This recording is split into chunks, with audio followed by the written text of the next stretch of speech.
Assalamualaikum warahmatullahi wabarakatuh. Saya Fista Islamiyati, NIM 170 dari Prodi Psikologi Islam semester 3 IAIN Salatiga. Dalam video kali ini, saya akan menjelaskan mengenai rancangan kurikulum sekolah.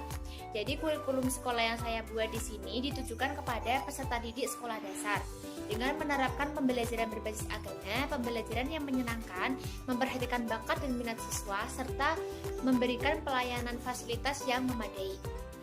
Nah, kemudian yang pertama mengenai pembelajaran berbasis agama. Jadi, ada beberapa mata pelajaran yang diberikan, yang umumnya juga diberikan kepada peserta didik di sekolah berbasis keagamaan seperti bahasa Arab, fikih, Al-Quran, hadis, dan juga sejarah kebudayaan Islam. Kemudian, tujuan diberikannya pembelajaran berbasis agama ini itu untuk menciptakan peserta didik yang memiliki ilmu pengetahuan dengan cara mengenal, memahami, menghayati, dan juga mengimani ajaran Islam. Juga menuntun peserta didik memiliki sikap toleransi, yang mana sikap toleransi itu dapat mewujudkan persatuan dan kesatuan bangsa. Jadi, pada anak usia pendidikan sekolah dasar, pembentukan karakter itu penting diberikan. Ketika hal tersebut sudah terbentuk atau sudah diberikan, maka ilmu akan mengikuti pendidikan karakternya. Dari pendidikan karakter itulah siswa dapat menemukan jati diri dan dapat menemukan bakat juga minat yang dimilikinya. Kemudian yang kedua tentang pembelajaran yang kondusif dan menyenangkan. Di sini guru memiliki peran utama dalam menciptakan pembelajaran yang kondusif dan menyenangkan. Dengan memberikan pembelajaran yang menyenangkan, dapat memberikan peluang kepada siswa untuk menunjukkan bakat dan minat yang dimiliki. Tidak membuat siswa mudah bosan dan juga jenuh, sehingga siswa dapat menangkap banyak pembelajaran yang diberikan oleh guru. Kemudian ada upaya-upaya yang dilakukan untuk menciptakan pembelajaran yang kondusif. Upaya tersebut meliputi yang pertama, perlu adanya interaksi antara guru dan juga siswa, karena dengan interaksi itu dapat mengenal siswa lebih dalam.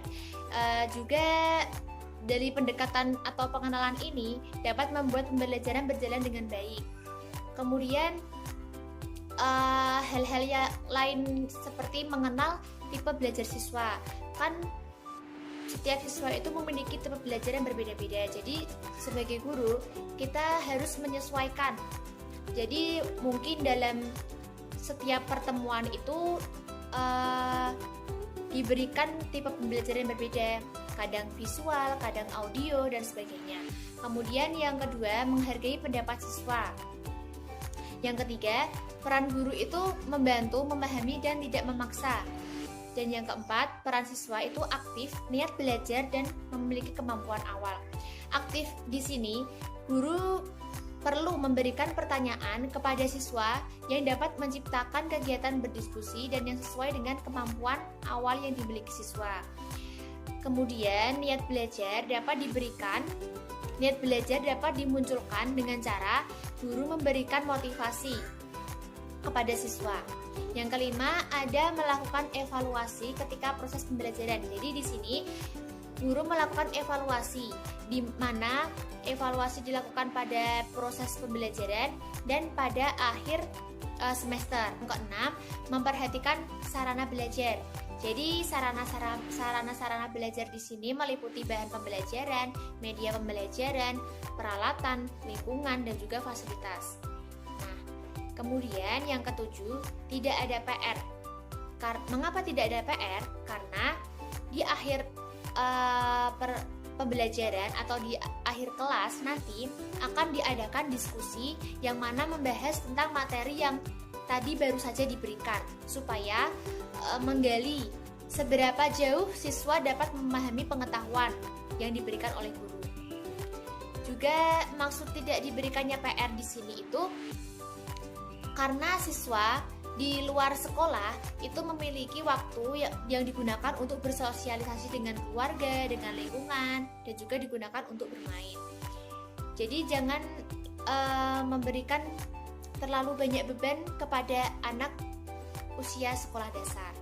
Dan yang ke-8, setiap kelas itu diisi atau terdiri dari 12 siswa dan 1 guru pembimbing.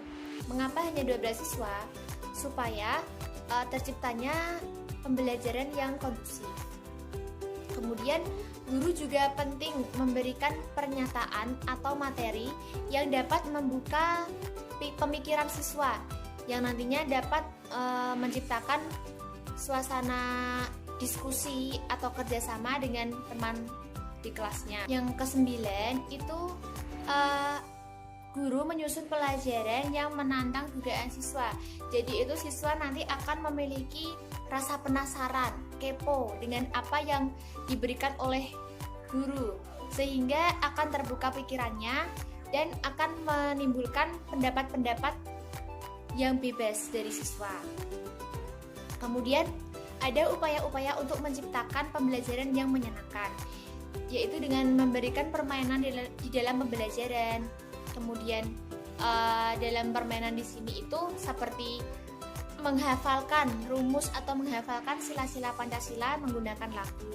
Hal itu akan membuat siswa cepat menangkap dan juga cepat menghafal. Yang kedua, dengan praktek. Di sini setiap pembelajaran yang membutuhkan praktek akan dilakukan kegiatan praktikum di laboratorium ataupun di lapangan. Kemudian yang ketiga, pengelolaan tempat duduk. Di sini bertujuan untuk menciptakan pembelajaran yang tidak jenuh dan juga tidak bosan. Jadi dalam pengelolaan tempat duduk ini untuk meningkatkan semangat siswa dalam pembelajaran. Dalam satu hari itu ada 3 sesi pembelajaran, di mana satu sesi pembelajaran itu berlangsung selama 1,5 jam atau selama 90 menit. Kemudian ada jeda selama 15 menit setelah sesi pembelajaran selesai. Nah, kemudian sebelum masuk kelas atau sebelum dimulainya pembelajaran, nanti para siswa akan dibimbing untuk membaca Asmaul Husna dan juga membaca surat-surat pendek. Nah, setelah itu nanti juga ada waktu di mana peserta didik melaksanakan sholat duha berjamaah. Kegiatan belajar mengajar berlangsung selama 5 hari kerja atau 5 hari Senin sampai Jumat. Sedangkan di hari Sabtunya nanti itu digunakan untuk melaksanakan kegiatan ekstrakurikuler yang dipilih oleh siswa. Ketiga, mengenai memperhatikan bakat dan minat siswa. Jadi, bakat dan minat siswa itu berbeda-beda dan setiap siswa itu pandai sesuai dengan bakat, minat dan juga kemampuan yang dimilikinya. Upaya-upaya yang dapat dilakukan untuk memperhatikan bakat dan minat siswa.